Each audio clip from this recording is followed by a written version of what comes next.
Nagbabala ang Bureau of Fisheries and Aquatic Resources o BIFAR hinggil sa mga lugar na nagpositibo sa red tide.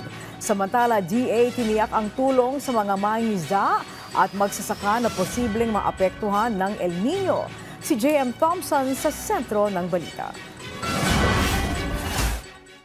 Naabutan kong namamalengke kaninang umaga ang ginang na si Ana Daison mula sa Bicol para sa kanilang ulam na aabot na hanggang gabi. Mahigit 300 piso ang kanyang nagastos para sa lulutuin niyang sinigang na bangus. Diskarte niya, isang bilihan na lang at lutuan para mas makatipid. Siyempre po, binabudget namin, halimbawa, ngayon magluluto ako, tapos hanggang mamaya na itong gabi. Kasi binabudget namin, kasi kung kulang sa budget mo, ibibili ka naman uli, sayang. Kasalukuyan ng bangus ay naglalaro sa 175 hanggang 240 pesos kada kilo.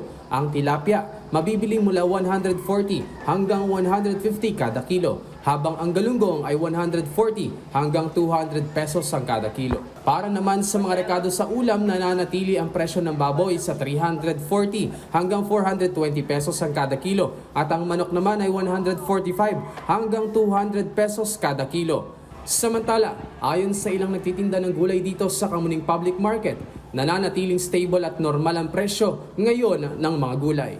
Pagdating naman sa local commercial rice, nasa 35 hanggang 50 ito naglalaro, habang ang imported commercial rice aabot sa 42 hanggang 60 ang kada kilo.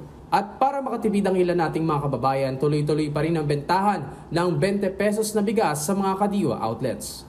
Kaugnay rito, sinisiguro ng Department of Agriculture o DA ang kanilang pagpapaigting ng mga programang tutulong sa mga magsasaka at mangingisda, lalo na sa posibleng epekto ng El Nino sa kanilang hanapbuhay. Mayroong short to long-term assistance para sa mga magsasaka at mangingisda. Nariyan ang tuloy-tuloy na tulong pinansyal na ngayon ay mahigit 100,000 magsasaka at mangingisda na ang natutulungan ng programa. Ang Quick Response Fund din, tulong para sa mga fertilizer sa mga magsasaka, ay kabilang sa medium-term assistance. Dagdag pa rito, pinaiigting din ng pamahalaan ang pagpapalawak ng solar-powered irrigation systems bilang long-term assistance. Una, dahil nga ito ay renewable energy ang ginagamit natin, hindi na gumagamit ng fuel o diesel. Kasi malaki ang gastusin ng ating mga magsasaka pag ang ginagamit nila yung mga diesel run pumps dun sa kanilang mga shallow tube well o yung mga pumps na ginagamit nila. Ganon din, dahil nga El Nino, pwede nating magamit ito, ma-distribute, lalo na dun sa mga areas na maganda at sustainable yung ating mga groundwater at saka yung mga surface water natin. At ito ay napatunayan na very effective pag ganitong panahon na meron tayong severe o talaga matinding El Nino. Samantala, naglabas ng Shellfish Bulletin ng Bureau of Fisheries and Aquatic Resources o BIFAR. May mga lamang dagat ang naiulat na positibo sa paralytic shellfish poison o toxic red tide na hindi safe sa kalusugan.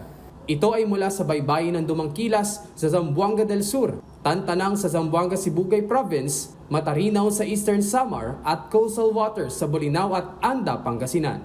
J.M. Thompson para sa Pambansang TV sa Bagong Pilipinas.